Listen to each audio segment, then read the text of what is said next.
If you think your law firm is too small to have trust accounting problems, think again. I recently received a call from a lawyer who sounded completely overwhelmed. He said, "I don't even know what legal bookkeeping really is. You please take care of our trust accounting." He knew something was wrong, but he couldn't put his finger on it. What we uncovered was a classic case of good intentions, leading to a massive compliance risk.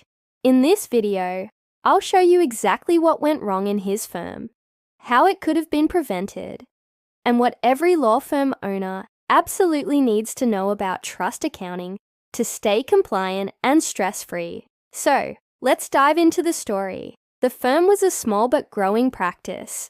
To manage their cases and billing, they were using two different legal software systems at the same time, LEAP and Smokeball.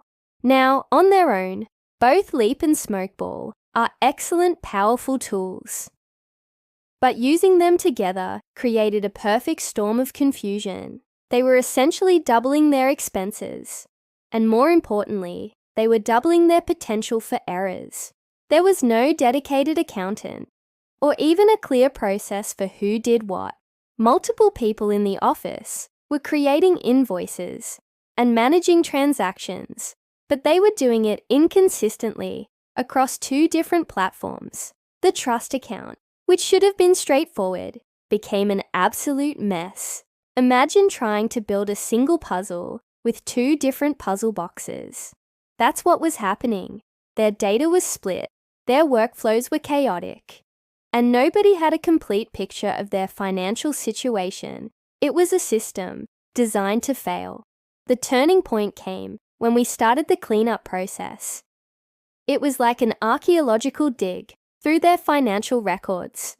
We immediately found transactions in the bank account with no client references. We discovered invoices that were created in one system, but the payment was recorded in another, or not at all. There were trust receipts with no matching invoices.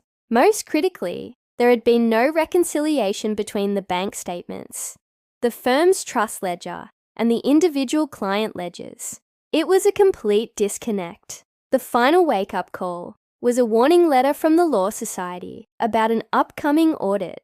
That's when the panic truly set in. And here's the key insight we uncovered. The problem was never the software. The problem was a lack of ownership. There was no single person responsible for connecting the dots, for ensuring that every dollar was tracked from the client into the trust account and then correctly applied to an invoice. Everyone assumed someone else was handling it. So in the end, no one was.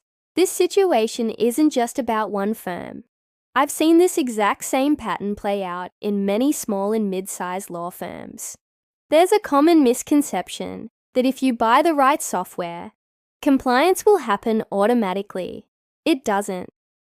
Software is just a tool. It's a very sophisticated filing cabinet. It organizes data, but it can't ensure accountability. People do that. The real secret to clean trust accounting isn't about having the most complex feature-rich system. It's about having clarity and control. It's about knowing exactly who is responsible for what, and having a simple, repeatable process that everyone follows. Without that human element of oversight, even the best software in the world can't protect you from compliance nightmares. So, how do you avoid this mess and build a system that actually works? It comes down to a simple, effective framework. First, use one main system for your trust accounting and client management. Don't split your data and your focus. Pick the tool that works best for your firm and commit to it. Second, assign one responsible person to manage all trust transactions. This could be an internal bookkeeper, a trained paralegal, or an external expert like me. The title doesn't matter as much as the responsibility. This person is the gatekeeper for your trust account. Third, and this is non-negotiable, you must perform a three-way reconciliation every single month. This means matching your bank statement, your trust ledger, and the sum of all your individual client ledgers. They must all agree to the penny. Fourth, Document everything. Every single transaction must have a client name, a matter number, and a clear purpose. No exceptions. Finally, review your trust ledgers regularly. Don't wait for an audit notice to arrive. A simple 20-minute monthly review can save you days, or even weeks, of stressful cleanup work later on. Let's circle back to the lawyer from our story. What did he learn from all this?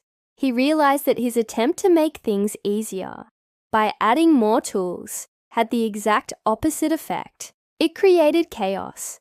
What actually fixed the problem was simplifying everything. We moved them to one system. We established one clear process for handling trust money.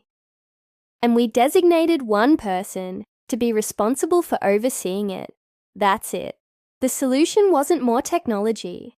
It was more structure. This is the big insight I want you to take away. Trust accounting is not just paperwork you have to do. It's the backbone of your firm's financial integrity. It's the system that protects your clients, your license, and your reputation. When your trust accounting loses direction, it is not just money you risk losing. It is the trust of your clients and the regulator. If your current system feels complicated, disconnected, or if you're not 100% confident in it, please take some time this week to review it. Simplify the process before it grows into a major compliance issue. A little bit of proactive organization now can save you from a world of trouble down the road. Thank you so much for watching. I hope this story was helpful. If you found value in this, please give it a like and subscribe for more tips. I'm Marufa Akhtar, helping law firms stay organized, compliant, and confident, one trust ledger at a time.